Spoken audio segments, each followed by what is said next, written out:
Let me start off by saying I love Dragon Age Origins. Despite the shortcuts BioWare took in the game's graphical department and its emphasis on instant teleportation over an open world environment, all was forgiven given the game's epic scale, story, and dedication to owning up to its RPG roots. And as excited as I was for Dragon Age 2 to hit the shelves, I was also very, very worried. Hearing talks of BioWare's streamlining and Mass Effect-like approach to this RPG epic wasn't exactly what I wanted to hear. I just wanted my Dragon Age, well, Dragon Age. And thankfully for the most part, Dragon Age 2 delivers just that. What do you want to know? Everything. Start at the beginning.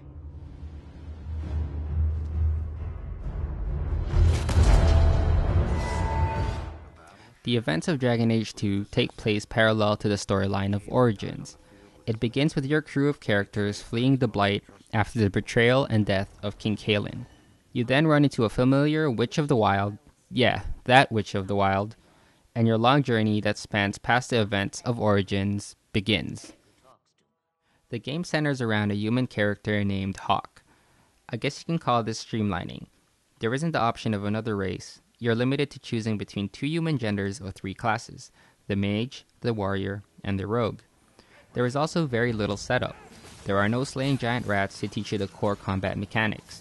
Instead, Dragon Age 2 starts you off slaying Darkspawn to showcase the game's updated fight animations. That, to its credit, makes combat less of a repetitive hack-and-slash grind. But don't get the wrong idea. Dragon Age 2 plays like Dragon Age. It still gives you the ability to pause at will to manually give each party member specific orders, or if you're not a fan of micromanagement, you still do have the ability to assign each party member their tactical strategy.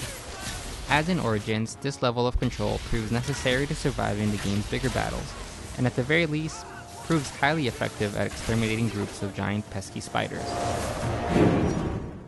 While the leveling system, with attributes and skill trees, haven't received any groundbreaking updates, Dragon Age 2 does feature a friendlier interface to tweak characters to your delight. And for those with no interest in stat management, you could always just hit the auto level button. But if you're in that camp, you probably shouldn't be playing this game anyway.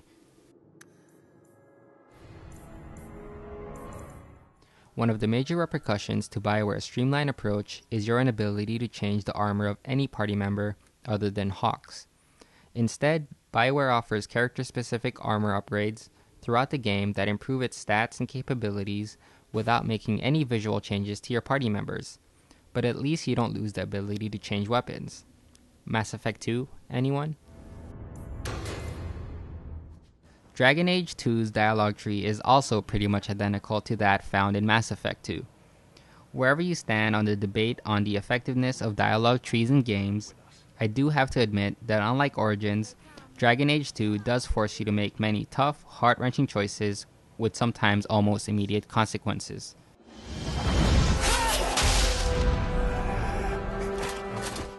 Not all the streamlining was bad, however.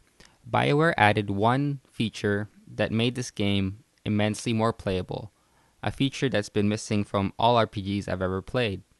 Yes, I'm talking about the stash all junk and sell all junk options. 'Cause really, who likes to manage junk? Origins was criticized for 2 main things.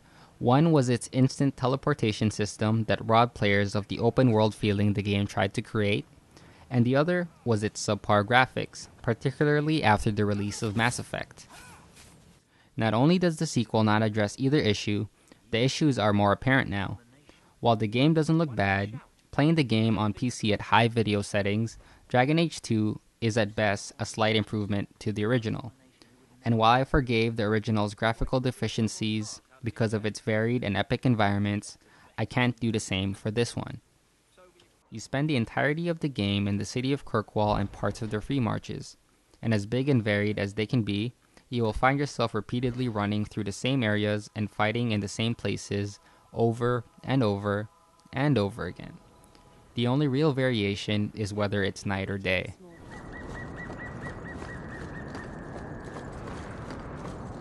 The repetitive environments actually have the indirect effect of making the map teleporting a more appealing option to running to and from familiar locales. Believe me, there's enough running to be had. Really?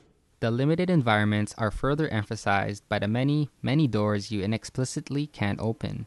Sure, they're not invisible walls, but are inaccessible doors really any better? To add insult to injury, even the map on your HUD shows areas that you can never get to. Why?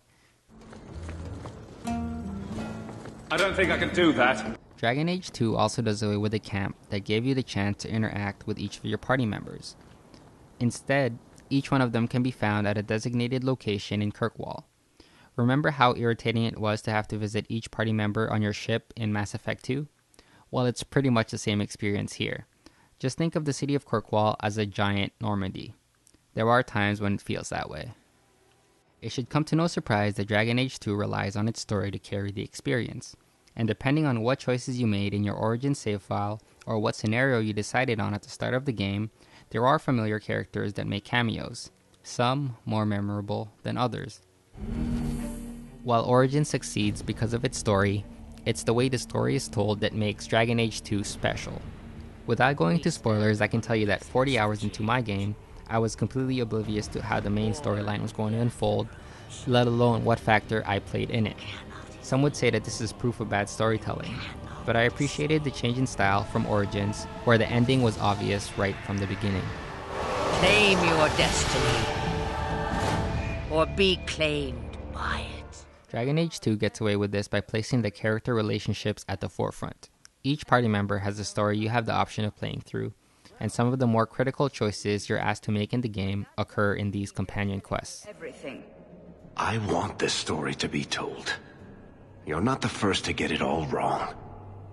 I think I owe Hawk that much. In fact, some of the best dialogue occurs in-game between party members as you're running around town. And as I mentioned before, there is a lot of running. Really? You wouldn't fly across Thedas or eat a cake the size of Kirkwall? Keep a baby griffin for a pet? Well, now that you say it, the griffin might not be so bad. I've near mine. Feathers. The best thing I can say about Dragon Age 2 is that it's Dragon Age. Some may be put off by its repetitive environment and the consequences resulting from BioWare's streamlining process. But if you are at all a fan of the original, Dragon Age 2 more than earns a 50-hour playthrough, at least once. Honestly, I don't know. It's just something I do. There's power in stories, though. That's all history is. The best tales, the ones that last. Might as well be mine.